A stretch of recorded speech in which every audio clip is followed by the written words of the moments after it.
గత బీఆర్ఎస్ ప్రభుత్వ హయాంలో నాణ్యత లేని కట్టడాలు కడుతున్నారు, అక్రమార్జనకు తెరదీసినారు అనేటువంటి ఆరోపణతో మేము కాంగ్రెస్ పార్టీ అధికారులు అనేక నిరసనలు వ్యక్తం చేసినాం.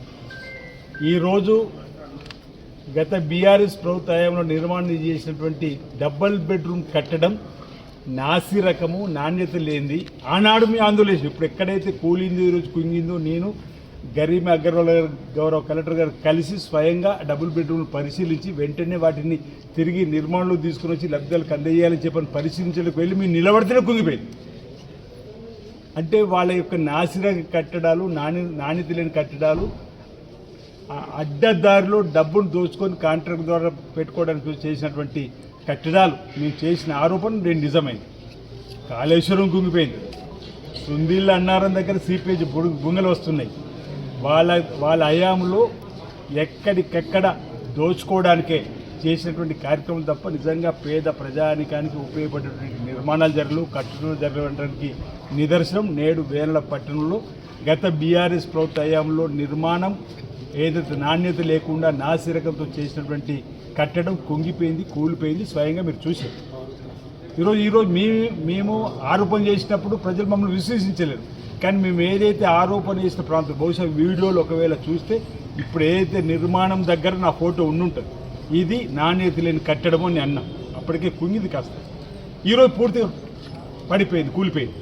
అంటే మా ఆరోపణలో పస ఉందని ఆ రోజు ప్రజలు విశ్వసించారు కాబట్టి మాకు పట్టం కట్టారు, ఇంద్రమ్మ రాజ్యం వచ్చింది, రేవంత్ రెడ్డి ముఖ్యమంత్రి అయినారు, నేను ఎమ్మెల్యే అయ్యాను. ఈరోజు వారి యొక్క శాశ్వతంగా వారి యొక్క నిర్మాణం కుంగిపోయింది, కూలిపోయింది. ఇప్పుడు సరే మేము అనడమే కాకుండా సొంతింట్లో చెల్లి కవిత కూడా ఆ మాట అంటున్నది. ఈరోజు బంగారం అయింది, తెలంగాణ అంతా బంగారం అయింది అంటుండ్రు.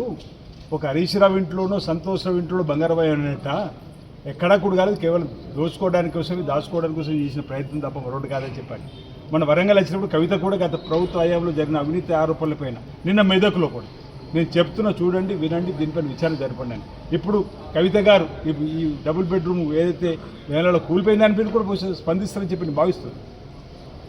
ఎందుకు నేను చెప్పదలుచుకుంటే గత ప్రభుత్వ హయాంలో అక్రమంగా నిర్మాణాలు జరిపి అవినీతి కట్టడాలు, నాణ్యత లేని కట్టడాలు, నాసిరక కట్టడాలు వాళ్ళు కేవలం ఆ 10 సంవత్సరాలు దోచుకోవడానికి కోసం చేసినటువంటి ప్రయత్నంలో భాగంగా ఈరోజు కళ్ళ కట్టినట్టు కనిపించింది.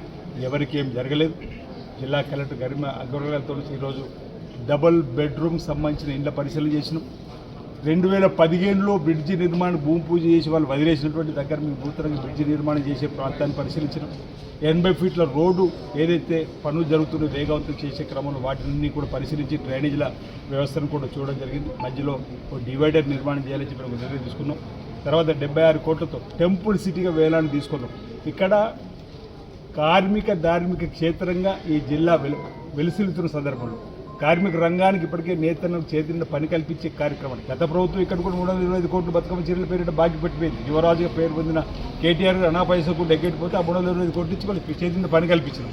అదేవిధంగా ధార్మిక క్షేత్రంలో కూడా సుమారు 150 కోట్లు వెచ్చించి అక్కడ కూడా వచ్చే భక్తులు మెరుగైనటువంటి కార్యక్రమాలు 76 కోట్లతో చేపట్టేటువంటి కార్యక్రమాన్ని కూడా స్వయంగా భారీ యంత్రంతో చెన్నై నుంచి వచ్చినటువంటి యంత్రం ద్వారా చేసే పనులు స్వయంగా పరిశీలించడం.